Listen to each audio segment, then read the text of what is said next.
E agora começa mais um A Bíblia e a Ciência, com o Dr. Marcos Eberlin. Um podcast onde um cientista usa a Bíblia para interpretar a ciência e a ciência para referendar grandes verdades bíblicas.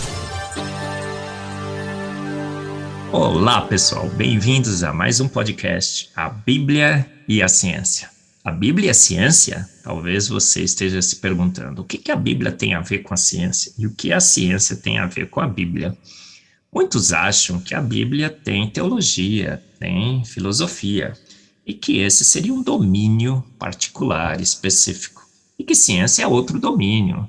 Ciência é razão, ciência é experimentação, ciência é o que podemos ver no aqui e agora. Ciência é o que podemos ir no laboratório e experimentar, repetir, propor teorias e conhecimento. E que esses dois domínios, um não teria nada a ver com o outro. Uma visão completamente equivocada. Nesse podcast, A Bíblia e a Ciência, mostramos que, na realidade, há uma sobreposição muito grande entre a palavra de Deus e a ciência, e que é a Bíblia que tem autoridade sobre a ciência, e não o contrário.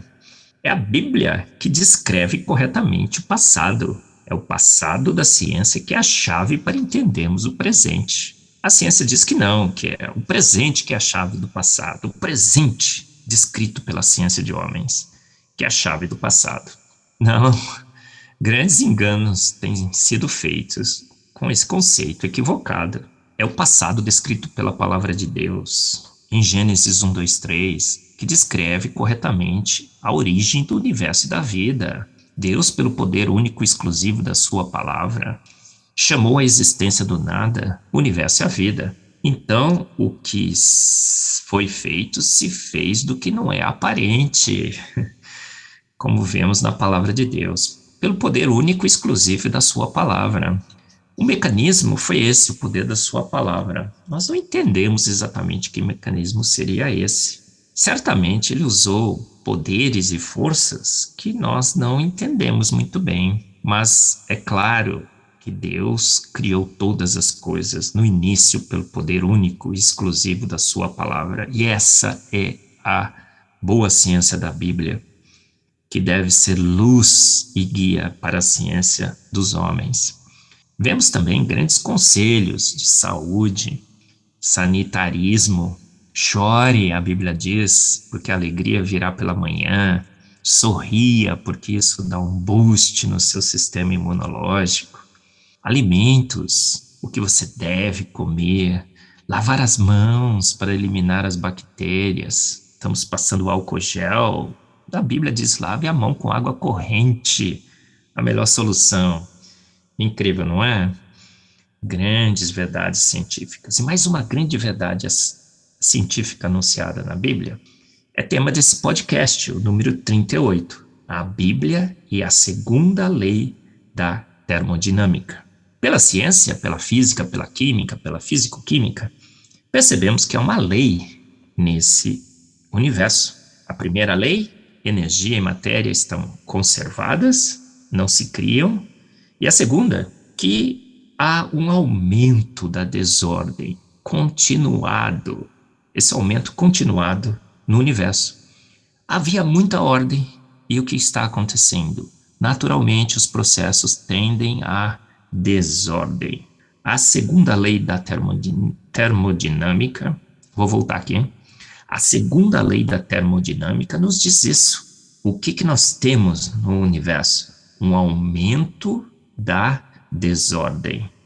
Mas a ciência naturalista diz que não, que uma grande explosão, uma desordem total do Big Bang criou a ordem do universo.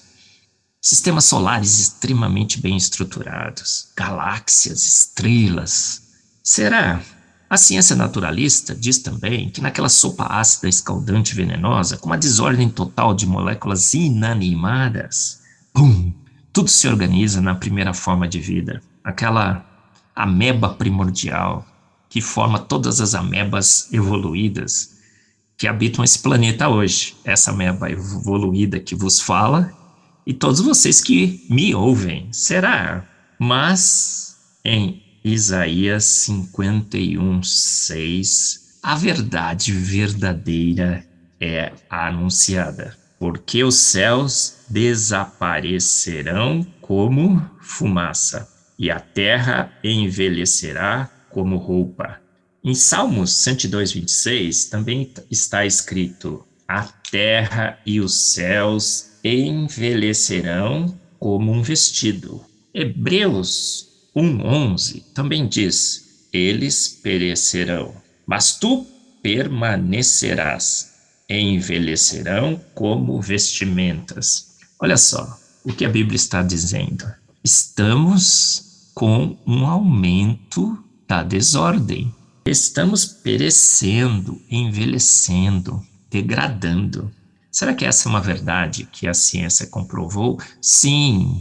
Pelo sequenciamento do nosso genoma, o genoma dos humanos, percebemos que a cada geração estamos acumulando mutações deletérias de 50 a 100. Ou seja, estamos degradando, estamos envelhecendo de fato como roupa. As estrelas estão consumindo o seu potencial químico, estão, através de reações, produzindo energia, mas essa energia se esgotará.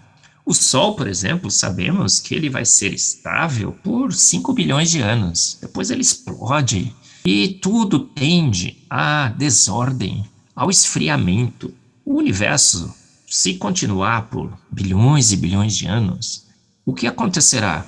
Nós esgotaremos a nossa energia e a desordem será total.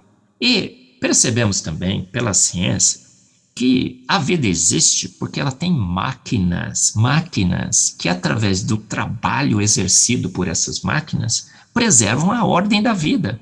Por isso que quando você morre, rapidamente seu corpo degrada em putrescina, cadaverina, moléculas que são decomposição final de proteínas. Rapidamente degradamos porque as máquinas que estabilizam o nosso corpo, preservam a ordem, para de funcionar, elas param de funcionar.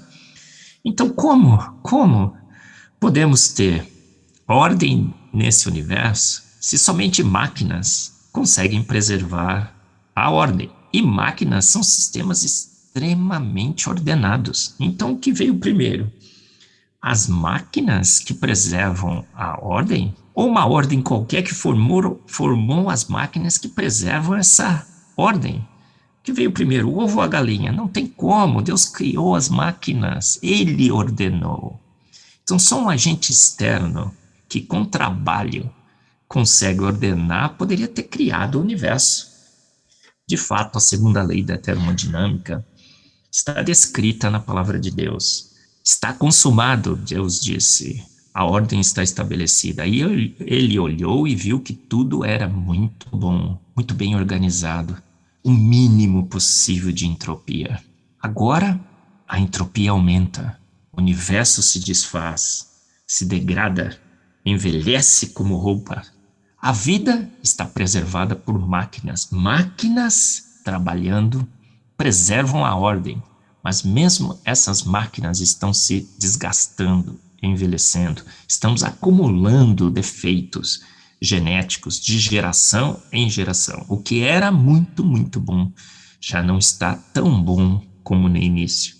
Mais uma grande verdade científica anunciada pela palavra de Deus. Uma lei, a segunda lei da termodinâmica, deixando claro que ele fez em extrema ordem e perfeição. Você ouviu mais um A Bíblia e a Ciência, com o Dr. Marcos Eberlin, um podcast onde a Bíblia e a ciência bem interpretados concordam plenamente. Conheça mais acessando agora o Instagram do Dr. Marcos Eberlin, instagram.com/Marcos Eberlin, e a Coval Press, www.covalpress.com. Se você deseja ouvir os demais episódios, acesse agora a nossa plataforma www.rede316.com.br e conheça mais.